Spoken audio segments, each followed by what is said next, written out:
Here we are in the Magic Tree House. Number 14, Day of the Dragon King. Written by Mary Pope Osborne. And we are ready for Chapter 3, The Silk Weaver. In Chapter 2, we read about the cow herd. And they have been given a job by Morgan Le Fay to find a book, which is not going to look like a book because they're going to ancient China. And so they found a cow herd and a young man, and they were asking about the book, and he said, "Be careful of the emperor." So Chapter 3, The Silk Weaver. And if you don't know who the Silk Weaver is, then go back to the video for Chapter 2. I think it mentions it in Chapter 2. Jack and Annie kept walking across the pasture toward the road. Annie stopped when they neared the farmhouse. "We have to find the Silk Weaver and give her the message," she said. "Let's do that on our way back," said Jack. "I'm worried about finding the Imperial Library." "What if we don't have time?" said Annie. "We promised, and he was so nice." Jack sighed. "Okay," he said, "but let's find her fast, and remember to keep your head down so no one will notice us." Jack and Annie bowed their heads as they headed toward the house. As they got closer, Jack peeked out from under his hat. An ox pulled a cart filled with hay. Men hoed the ground.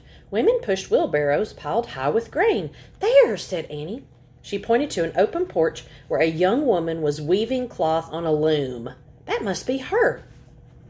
Annie ran to the Silk Weaver. Jack looked around to see if anyone was watching.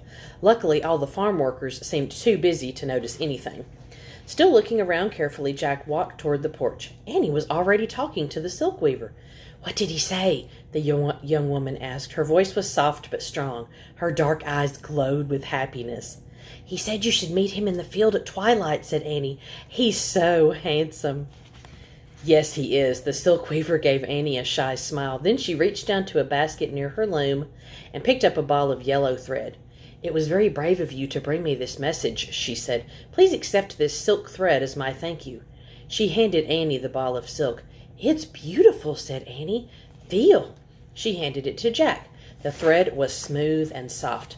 "How do you make silk?" said Jack. "It is made from the cocoons of silkworms," said the weaver. "Ooh, nice."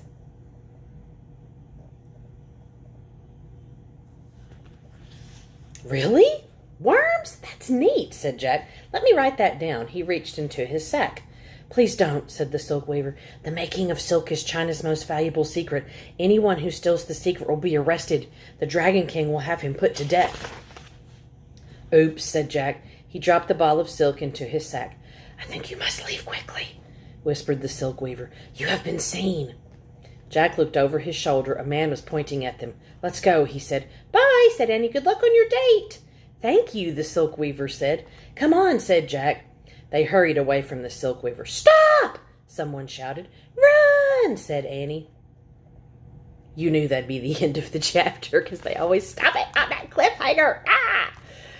The next video will be Chapter 4, The Great Wall. I can't wait to see who they're running from. See y'all later.